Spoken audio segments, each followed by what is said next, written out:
Life on Side B is a ministry of Posture Shift, a missiological ministry equipping church leaders and parents on LGBT inclusion and care.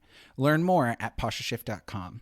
Also, we want to thank all of our patrons who keep the podcast going and growing through their continued giving. If you love this podcast, consider becoming a patron at patreon.com/Life on Side B. Now on to the episode.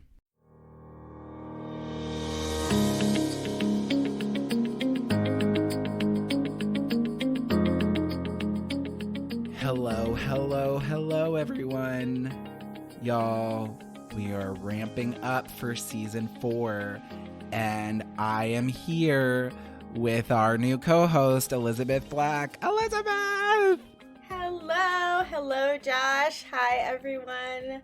So excited for season 4 to be on the team. Yeah, it's so exciting. I have been when you and I first talked about you being a co-host, and then like we were waiting to Revoice to make the announcement. It was so hard for me to contain it. I felt the same way. Well, it still doesn't seem real to me, and still seems very much like a dream.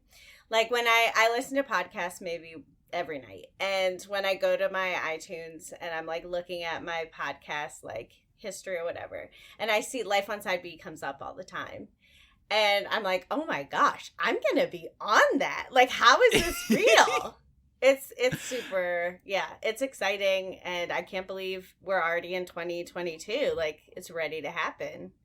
Yeah, it's already ramping up and all of this stuff, y'all. Like for everyone listening, we decided to do this kind of as like a episode 0. We did this last season with Sarah, and we just thought we'd like get to know you a little bit better. For everyone who doesn't, we got to hear a little bit from you on the season finale, but we're just so excited to have you like on it. And I guess to start out, we'll ask you the question we ask everyone, like, how do you identify? And can you share with us a little bit about how you've come to where you're at in your journey of sexuality and gender and everything? Sure. Yes. So I just, in thinking and reflecting on the question itself, I'm excited to like talk about my story and to share, but there's also like just total transparency, which is my MO. Mm-hmm. Like there is this feeling of like, this is a big deal. Like when you put yourself out there every time, it's like a big deal. It's like coming out over and over again. Right. So yeah, seriously. But to answer your question, I identify as bisexual. Also kind of interuse the term queer as well. I remember when I first came out, actually queer was my preferred term. But yeah, like, so either was that because you weren't like sure, like, is that because you were still reflecting on your like bisexuality, or just like as you were processing, or what? I think it wasn't that as much. Like I knew that I was bisexual. I think what it was like, well, first of all, the term bisexual, I'm thankful for it, and I think it's pretty self-explanatory. However, it just comes with a load of like too much information and maybe some stigma that even for myself, like I wasn't ready to carry. Like when you say you're bisexual, you're literally saying sex every time you're identifying yourself. And it just feels like a lot. That's true. Like, I actually hadn't thought about it. Like, yeah, it's very different from gay or straight. Like, you have sexual in the word constantly.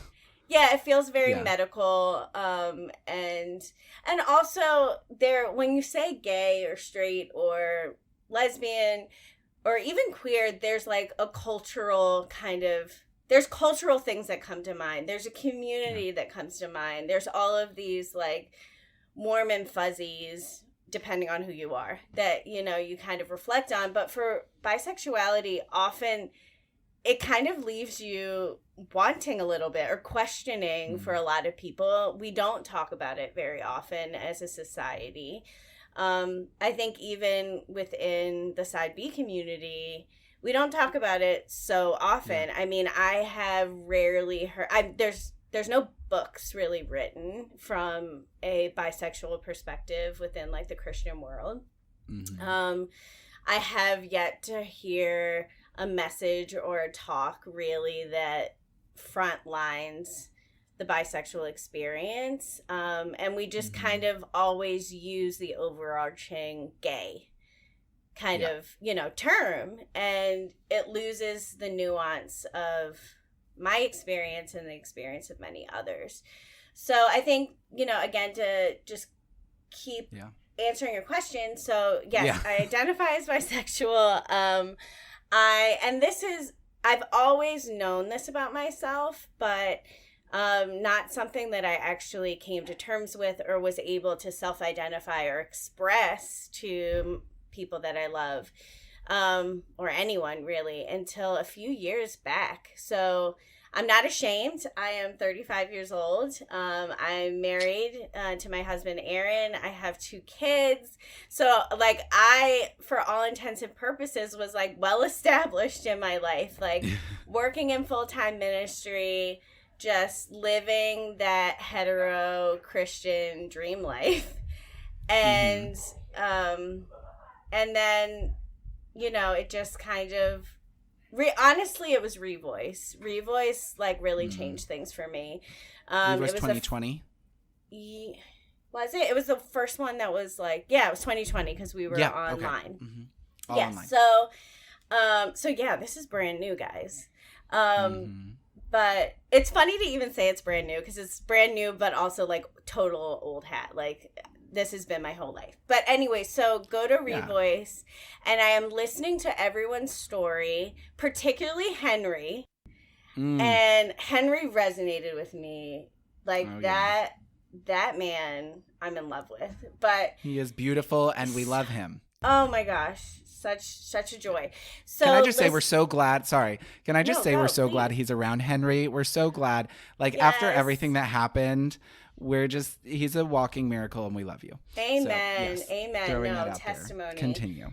So just listening to Henry's story and others, the whole time I'm just thinking, well, first of all, I'm there for my friend, not for me. I'm there to support my friend. And the whole time I'm hearing everyone's story, I was like, why does this sound so freaking familiar? Like, why do these testimonies, why does these stories of kind of shame and questioning and like burden of one's sexuality, why does that sound so familiar? And I was like, I don't know, doesn't matter. Like, doesn't matter. And I would just let each day and each testimony roll around until finally the last day, someone was sharing their story and how they've been involved in the movement. And then just in the very end of their talk, I heard the Holy Spirit. And I don't say that often, but I sincerely heard the Holy Spirit say, Elizabeth, you know that I know that you know who you are and your nuance of attraction. And we can go about this life the same way we've done, for the past 30 plus years. And you can keep this to yourself and you don't have to talk to me about it or anyone else. And that's fine. And I will love you and I will have grace for you. Or you can choose to walk through this door and trust that I'm going to be on the other side of it, and trust that I can do like a beautiful thing in writing this part of your story. And I've heard the Lord offer these questions to me before, and I've always cut him off before he even got to the second part of the question. I was like, nope, we're keeping it quiet. But this time I let the whole question be asked, and then I said, I want to trust that my God is big enough for me to be transparent and honest. And it's been like life-changing ever since. It's been a beautiful experience, and I'm so grateful, and I feel so free and relieved. Like, no secrets do I hold, for the most part anymore. Like, I just can stand genuine before my God, and it's a beautiful thing. I love that. And I just love how, like, your connection with God was such an integral part of that, like, of God calling you into that like authenticity and everything. Because I think that's such a big part. And, you know, like you were saying, like it seems like it's so new, but, you know, it's so new for all of us. I still remember, like, it's crazy how many times everyone thinks that us as co-hosts were on here because we're somehow experts on this and we've gotten it figured out. Y'all, we're on here because we have questions. We have questions that we need answered, and y'all are along for the ride. So we're glad you're on here to ask questions along with us. Yeah, thank you for sharing that. That's watch our vulnerability in action. It's really impactful. And I'm so glad you said yes to what God said. What God was asking you. Sometimes I still am like, did I make the right choice? But yeah, no, I'm really grateful. Thanks, Josh. Cuz hey, I'm here now. Like this wouldn't have been a thing, and it's opened my world to so many beautiful people, including you and the rest of the co-host team. So when we were planning this episode, you and I were talking about, like, okay, so what do we want to talk about? Like, what are some topics that would be good to get to know you? And we've kind of already mentioned it a little bit, but bisexuality, we wanted to talk about it a little bit because, as you've said, like, this is something that gets overlooked in conversations and culture inside B. Even on this podcast, we haven't really talked about it. I think we had, like, Ashley talked about it a little bit in her episode on coming out, and maybe Anthony Esser talked about it in his episode, but it really hasn't been. But like I've been very interested to hear, just especially because I feel like many times bisexuality, because it's like the biggest sector of the queer space, and it's so diverse in this thing, and I think like so many people think that if you're bisexual, your experience is the same, 50-50 attraction, exactly the same attraction to all people. But like, I don't know. I would love to hear your thoughts on this conversation inside B, all of it. Yeah. So I'm so happy to like start having a conversation about it more because yes, it's not happening. It hasn't happened historically. And I think especially in the queer community in general, it's kind of an unspoken experience. Yeah. Which I think is starting to grow, and there are people who are kind of coming out and talking about it more.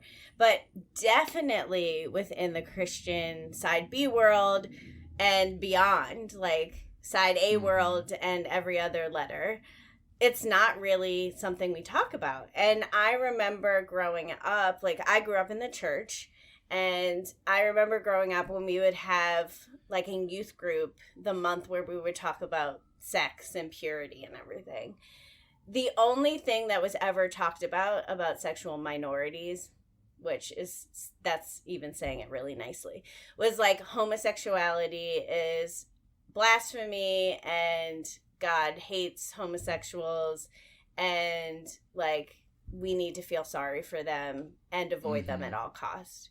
So it was very binary. It was very black and white. You're either on this side or you're on that side. You're straight or you're gay, and that's it. So for me, 14, 15 years old, sitting in these conversations, I at first didn't know where to really put myself because I felt really guilty and shamed and uncomfortable about the straight sexual identity conversations. And then I felt really shamed and uncomfortable about anything having to do with homosexuality because I was like, well, I know I'm straight, but maybe people see me sweating right now. Or can anyone hear my heart beating like it's coming out of my chest when they're talking about gay people? Because though I don't identify as gay, there is something about me that resonates with this experience, but I can't put two and two together. So it was very easy for me to grow up in the church and just maintain a heterosexual identity because there wasn't really any other option. So it wasn't until, I started reading and hearing other people talk about their experiences where I was like, oh, there are people who are attracted to other other genders, and my experience isn't unique, and I don't have to choose, which is kind of what I always thought.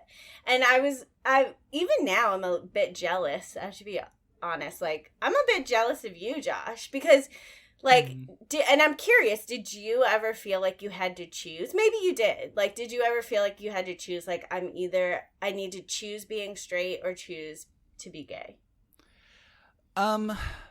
Like, because of like going through ex-gay stuff, I know I like went through a period of trying to be straight and definitely felt that. But I feel like different than the experience of multiple other people that went through conversion therapy. I feel like I did not as much. Like, I was pretty clear. I had a pretty clear idea. I'm not attracted to girls. I tried to force it a few times. Like, there was a few girls I'm like, I think I could have a crush on her. I think I could do it. I think I can. I think I can. I'm like really Thomas the Train. I think I can. I think I can. But I did not make it over the hill. And so there was a little bit of like that in the acceptance, but definitely not to the degree of what you're talking about. And yeah. And I think that that's really big because, yeah, like, do you feel like there's, I would imagine, like, from what you're saying, there would also be this idea, especially if you're dealing with shame about how culture and church talks about gay people, that the moment you realize at least you're attracted to a guy, you're like, oh, well, then I can't be gay. And then you just like brush it off into the background. You're like, well, at least I'm attracted to the opposite sex. So never mind. I'm not even going to deal with it. Absolutely. I mean, you just defined the past 30 plus years of my life. Like, that is literally what I did. I remember, like, I'm going back there. I remember being 12 and experiencing, like, my first real kind of intense attraction towards women. I think I had a crush on one of my, like, 6th grade teachers, and I knew that's what it was, and I like physiologically knew that's what was going on. And I was like, I need to talk to somebody about it. So I went to my mom and I was like, Mom, I think I'm gay, because that was the only option. Like, absolutely, I've been attracted to guys. Like, I totally wanted a boyfriend. I totally thought the kid who sat behind me in my class was cute. But now I'm dealing with this other thing that seemingly came out of nowhere. So, but I can't, there's no in between. So then I guess I'm gay. And then once that wasn't well received, I was like, okay, great. So, and it's funny because one of the things my mom had said to me was like, everybody feels the way that you do. So I left thinking, okay, so everyone is in this sexual, like, fluid middle space of some kind. Yeah. And good Christians choose the opposite sex, and bad people choose the same sex. So I'm going to be a good Christian and choose the opposite sex. And anytime there's any sexual attraction to anyone of my same gender or anything else, like, I'm just going to suppress it and suppress it and suppress it. And that's what I did. So yeah, it was on one hand, it was nice, I guess. It wasn't nice, but on one hand, it was nice because it allowed me to be normal, quote unquote. But on the other hand, it was like a continual inner conflict and turmoil. And like, one moment I'm thinking I'm gay, and then this guy will walk by in my high school hallway, and I'm like, oh, thank God I'm straight. Moving on. And that was just like the story of my life. And even when I got married, very similarly, I remember right before I got married, I was like, thank you, Jesus. Like, this just solidified it. I am straight. Like, I'm about to do the straightest thing anyone could ever do. I'm going to marry a man, and I'll never have to think about this ever again. I'll never have to question my sexuality ever again. And that was a lie from the pit of hell. Because like, just even on my honeymoon, I was like, wait a minute, this is still here. Like, questions are still coming up. These attractions are still happening. So what am I to do? So yeah, it's definitely a unique situation, and like you said, Josh, there's a lot of nuance of like, for me, my attraction tends to be seasonal. Like I have seasonal attraction. Yeah. So, like there'll be an instance or a season where where I had found myself more attracted to women than men, and then so what I would do, or girls, I guess, than boys, because I was young. So then what I do is just distract myself and overcompensate by talking about guys all the time.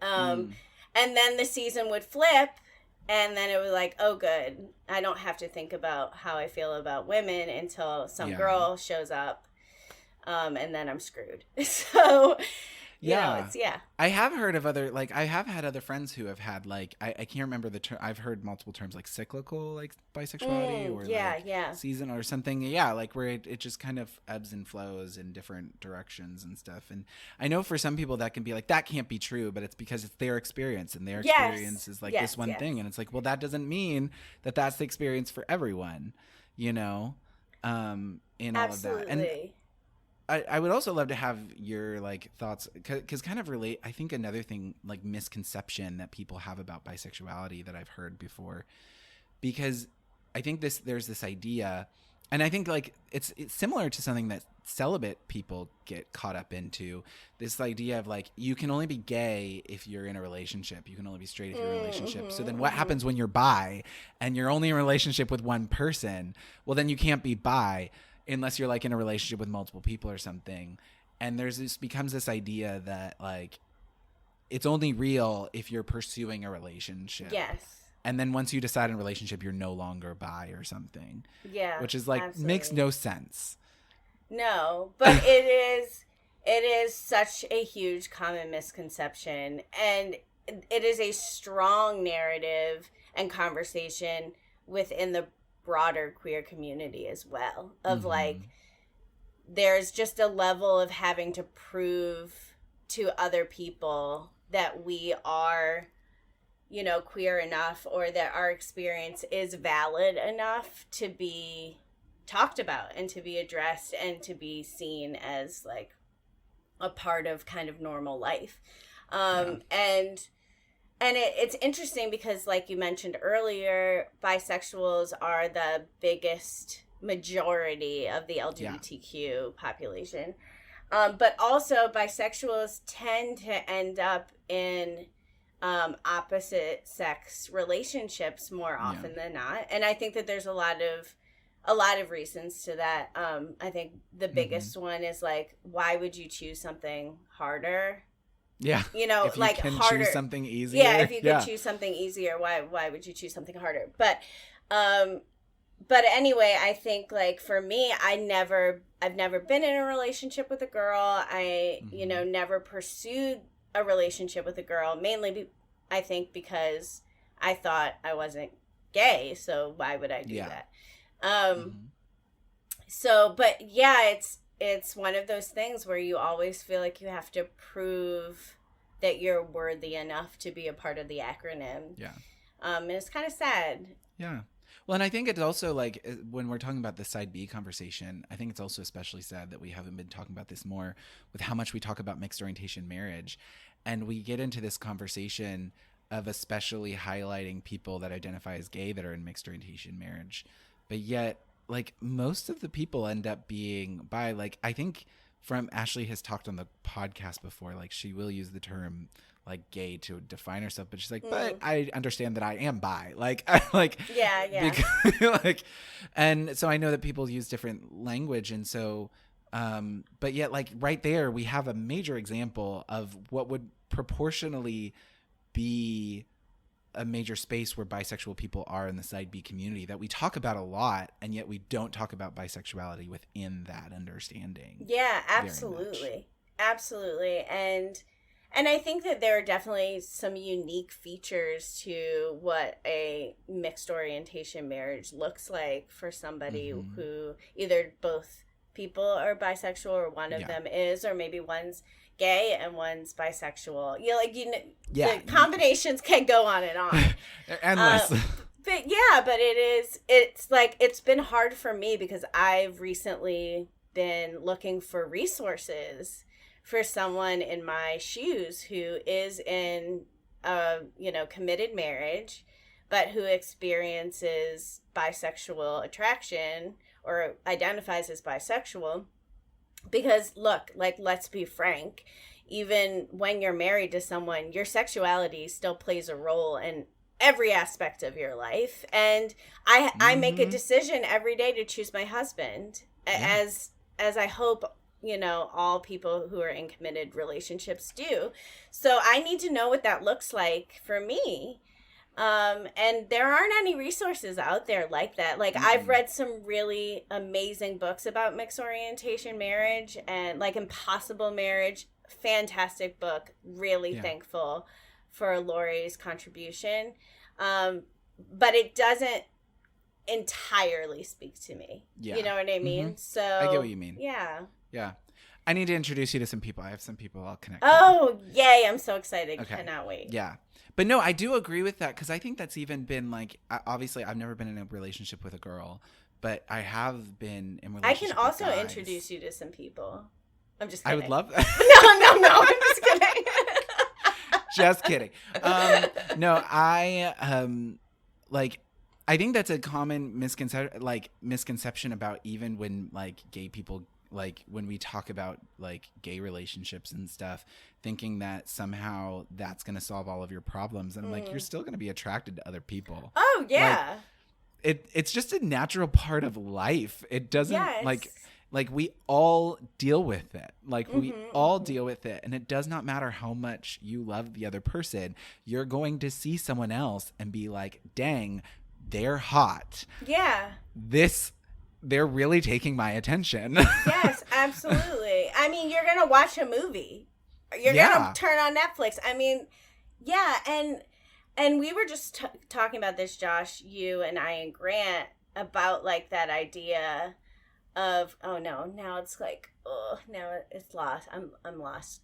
Can you say what you just said again? Sorry. Oh, about, like, just no matter how much you love the person you're in a relationship with, like, you will go through periods of being attracted to other people, or they're taking your attention. Oh, yes. And just being like, dang. Yes. Yes. No, I was, oh my gosh, is it gone again? It was so good.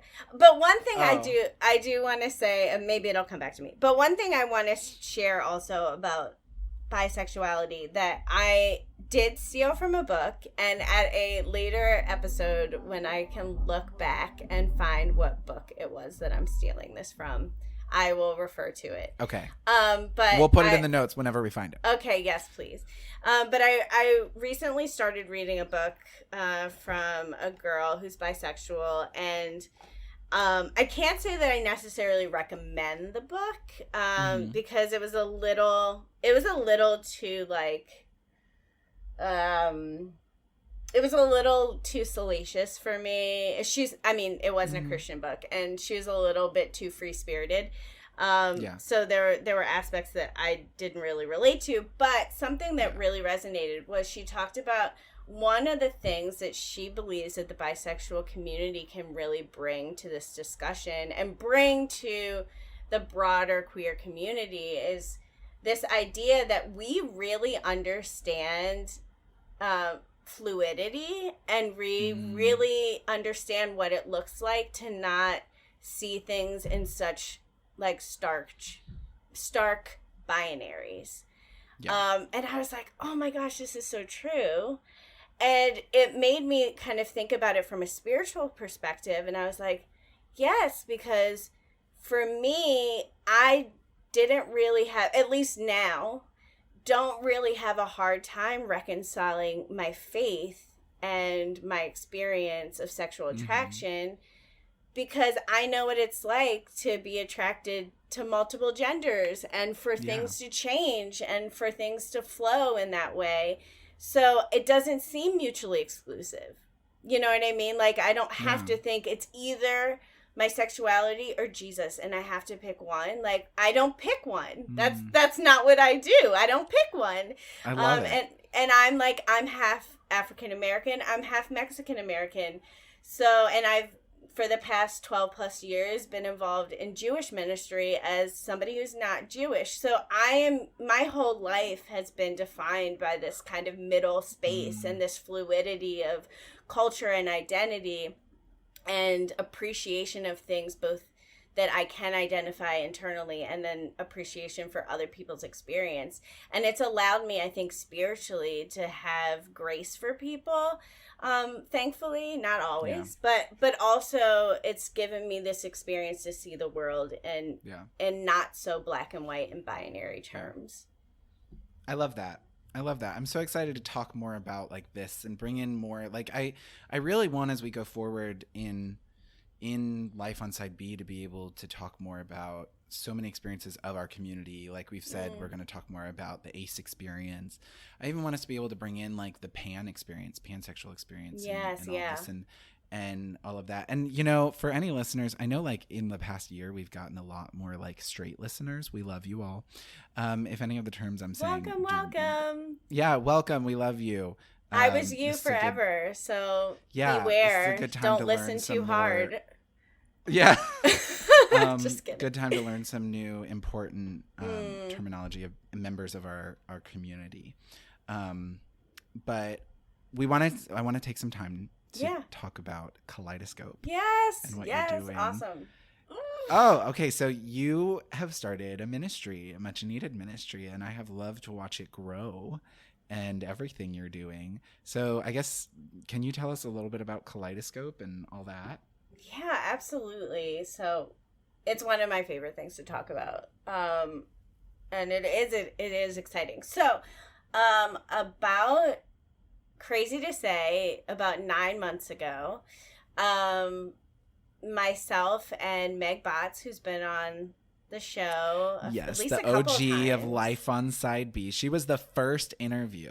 Oh my gosh, not surprised. Meg is fantastic. So Meg has been like in this world forever and like been in ministry in the Side B space for a while. And she came to me, actually it was like around this time last year, with the idea of, what do you think about starting something with me where we can kind of broaden the conversation a little bit more about church inclusion, about training and education as it relates to churches? Because like we thankfully have a mix of churches right now where there's a lot of churches who are still kind of on the first round of these conversations about what it looks like to get to know the queer community. What does it look like to befriend an LGBTQ person? Is that okay?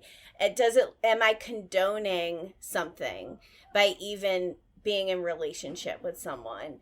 And I think I'm so thankful for the ministries who have spoken to those people and had those conversations. They're so needed.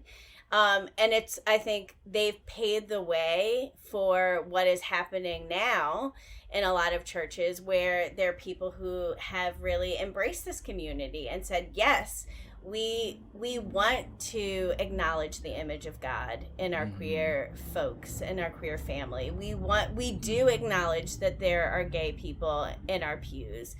So now what? So that's kind of what Meg really wanted to see. And I said, Meg, I love this. I am there for it. I want to do this with you. I just need you to promise me that we can also add an element of evangelism and mission to the work. Yes. And it's like such a great marriage between the two of us, because Meg really comes with a lot of passion for the church. And I've come from a background of sharing the gospel with people and building relationship with people who haven't been in the church for a long time or have never stepped foot in a church. And, you know, just looking through what missions organizations are doing today, again, lots of great stuff, but there's no organization that is specifically focused on evangelizing and bringing the gospel to the queer community. So that's what we're doing. We're training the next generation of churches who want to be missional And then we're also just becoming the front lines of mission towards LGBTQ people, primarily in New York City, but also we've been like branching out and doing work, all over the country. So it's been such an exciting thing to see something that was just an idea this time last year turn into like a movement in just a couple of months. It's just flourished. And I love it. And it's been really cool to see. Yeah, I have loved watching you guys just build this, and love you and Megs so much. And I've loved, as you said, that you have the church training side and the evangelism side, and even being able to, like, in many ways, like, connect the sexuality and gender conversation as well as just like the race conversation, and being able to just work into all of these spheres together, because it's so important, just as we're talking in this of the very, like, as you said, broadening this conversation and what you all are doing. I've loved it. Thanks, so Josh. And I would be totally remiss if I didn't mention what you just said, which is totally true, is that we're also acknowledging that the queer experience is not just like the white queer experience, which, again, we have to start somewhere. And that's normally where the conversation starts. But we want to bring, again, more nuance to it and say, what about the Black, 15-year-old guy? What does it look like for him to come out? What does it look like for him to reconcile his faith? The Asian 35-year-old who, we have one friend who's in our Bible study who grew up Shinto, I believe it is. Oh, wow. He's Japanese. So this is the first time he's been in a Bible study. He just shared with us a few weeks ago. He was like, guys, I have an announcement to make. I prayed for the first time to God. Like, it was this... I love that. I know. It was amazing. And I just think, like, his story is so unique. And I don't want to slap a label on it and say, well, it's like everybody else's. No, like, he's coming from a different cultural and religious space that we really want to, like, bring into the conversation as well. Yeah. And allowing to be able to acknowledge that and be able to make space for that, I think is just so, so beautiful. And y'all... I'm just saying, Kaleidoscope rocked it at Revoice with the merch. Oh, loved it. You even have one of the shirts on now. I love it. I do. I think I wear a Kaleidoscope thing like at least once a week, and we have new shirts and new bags coming out. So keep an eye on our website. Check it out. Yes. Check it out. I love it. Well, and it's connected to what you were talking about there. But one of the other topics that we were talking about, and we've talked about maybe doing an episode on this, but sharing your faith as a side B person. Yes. And I love that we're talking about this, because I sharing the gospel is such a passion of mine, coming from a denomination of missions and stuff. And I think, like, so many times we get so nervous in, like, queer spaces to do it, or how to do it, because it's messy and it's different and all of this, and then we just don't want to do it. But it's like, God, the gospel's real and the gospel's there. Yes. So, like, I'd love to. Yeah. So what do you think? Like, how has this been a process for you to learn about sharing your faith as a side B person, especially? Yeah. No, it's so true. It is a very intimidating thing. And Meg and I were just talking to a pastor of a church in DC about this the other day, and he was saying, like, but isn't it scary, because don't you think people are going to judge you for your faith or for your conviction as it relates to your sexual orientation, or, fill in the blank. Mm-hmm. And I was like, to be honest, yes, like, I am afraid all the time. Like, every time I'm at an outreach, every time we go out into the public as Kaleidoscope and we're interacting with people, or every time I go to a gay bar and I make a new friend, I am always afraid that it's going to get messy and ugly and someone's going to hate me. But isn't that always how it is? Like, it's not that unique. Sharing your faith it always comes with intimidation. Yet, two things. One, I've noticed that Christians have asked me more questions about the intimidation than people who are not believers. Like, I have had more difficult conversations that have ended in, like, tears and, I don't know, like, anger within, like, the church than I have with people who are just living their lives and curious to hear, like, this is really? Like, really you care enough to make friends, like, to be my friend, and you say that you're a Christian? Like, oh, that's amazing. And then, you know, as different aspects of the story kind of go on, we can share about our conviction as it relates to, like, celibacy or marriage. However, I think I think we've all been fixated on those conversations a little bit too long, like, whether it be the church or the LGBTQ community. Like, the buck stops at, are you affirming or not? And I think we're robbing ourselves of something when we don't allow the conversation, like this podcast, when we don't allow the conversation to be more, again, nuanced or have more depth to it than just, I choose this or that, then we're robbing ourselves of a more full and beautiful and vibrant experience in our identities. So I don't go in with that, like, okay, when do I break the news that I believe in Jesus and this is what I believe about the Bible? I don't think about it that way. I just think, I just want to see someone for who they are and how God has, like, woven himself into their lives. And I want to bring the beauty of the gospel into that space. And I will let the chips fall where they may. And I trust that the Holy Spirit's the one that's going to bring about any conviction or, you know, draw them near to him. I don't need to drill anything. I just need to be faithful. Absolutely. Like, yes, 100%. Because I think it's also connected to something we were talking about earlier when we were talking with Grant about, like, so many times we think the gospel is about, like, sharing the gospel and sharing our faith is about winning an argument. Yes. When you look in the early church, when the early church was expanding the kingdom, it was about meeting people where they are and how the gospel can meet their needs in that moment. Yeah. This is why, like, the gospel was so attractive to the poor and to slaves and to women and to, like, the Gentile believers and all of this stuff, because it was giving them an avenue of meeting the things that they were most needing. And you have Paul and the apostles going, yes, and this is the gospel in this moment.